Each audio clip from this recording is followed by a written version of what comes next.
बिस्मिल्लाहिर्रहमानिर्रहीम। अस्सलामुअलैकुम। Welcome to cook with Mariam. आज मैं अपने किचन के अंदर बहुत ही यूज़फुल एक डिश बनाऊंगी जिसका नाम है खोया, जो कि आपकी बहुत सारी स्वीट डिशेस में यूज़ करते हैं आप। तो आप ये अपने घर के अंदर भी बहुत आसानी से बना सकते हैं। वो भी मैं आपको दो तरह से खोया बनाना सिखाऊंगी। एक नॉर्मल जो दूध के साथ बनाया जाता है और दूसरा ड्राई मिल्क के साथ। जो ड्राई मिल्क के साथ हम खोया बनाएंगे वो बहुत ही जल्दी बन जाएगा, तो आप इसको ज़रूर ट्राई करिएगा और बहुत ही कम इंग्रेडिएंट्स में यूज़ करूँगी। अगर आपने मेरा चैनल अभी तक सब्सक्राइब नहीं किया तो सब्सक्राइब करें और बेल आइकॉन का बटन लाजमी दबाएं ताकि आपको मेरी लेटेस्ट वीडियोस मिल सके। अब हम अपनी रेसिपी शुरू करते हैं।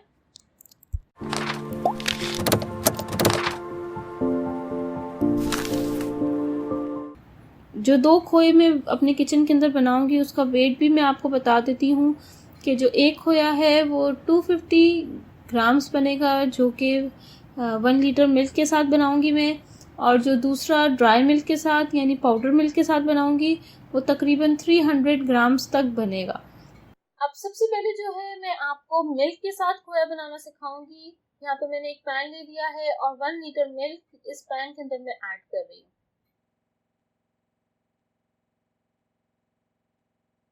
और मैं इसके अंदर ऐड करूंगी हाफ कप क्रीम या मलाई।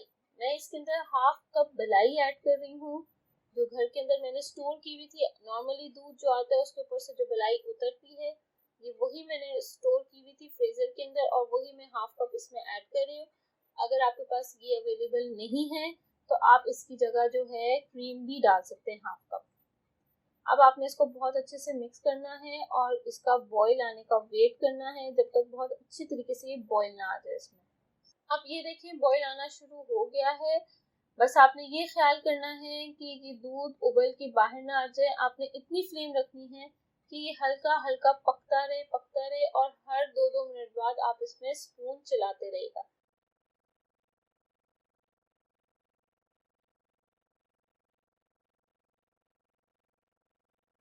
और ये देखिए ये हल्का हल्का सा ड्राई होने लग गया, गाढ़ा होने लग गया है। बस आपने इसी तरह से इसको पकाते रहना है जब तक ये कम्प्लीटली ड्राई ना हो जाए।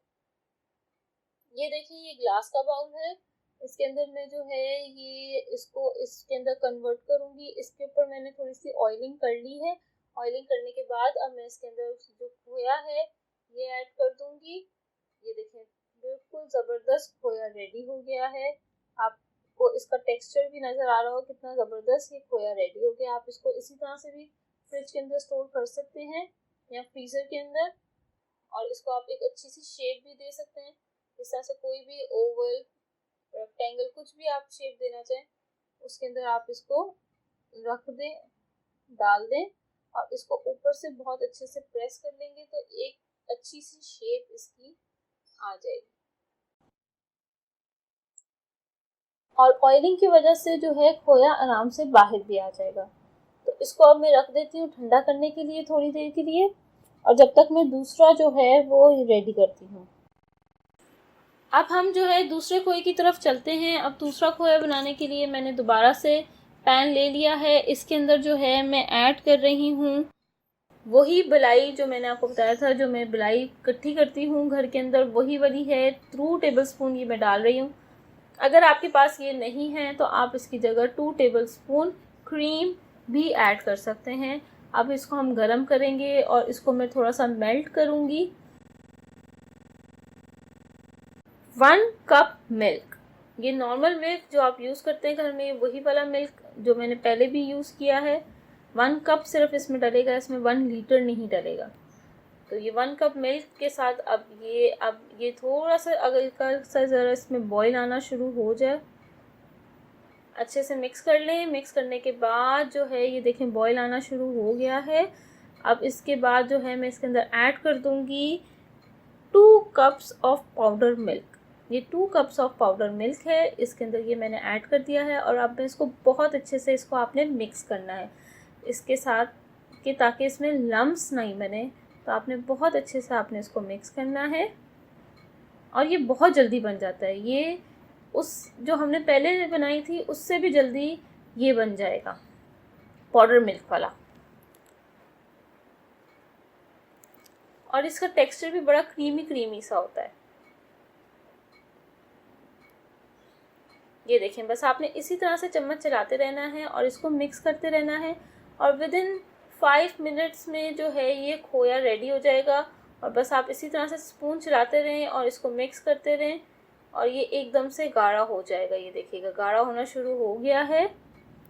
ये देखें, ये बिल्कुल रेडी हो गया है, इसका टेक्सचर बिल्कुल सही है। शीशे का बाउल वही वाला उसी तरह से मैंने ले लिया है और इसके अंदर ऑयलिंग दोबारा से कर दी है। अब इसके अंदर मैं दोबारा से खोया डालूंगी और खोया डाल के उसको अच्छे से प्रेस करूंगी। प्रेस करने के बाद उसको अच्छी सी शेप देके तो उसको फिर आराम से ठंडा होने के बाद निकाल लेंगे। ये देखिए दोनों खोया रेडी हो गए हैं। अगर आपको मेरी रेसिपी अच्छी लगी है तो मेरे चैनल को ज़रूर सब्सक्राइब करें और साथ में जो दिया हुआ बेल आइकॉन का बटन है उसको भी दबाइएगा। उससे क्या होगा कि आपको नोटिफिकेशन यानी जो भी मैं अपलोड करूँगी रेसिपी वो आपको जल्द से जल्द मिल जाए, तो उसको दबाना मत भूलिएगा। Thank you for watching my video. दुआओं में याद रखिएगा। अल्लाह हाफ़िज़।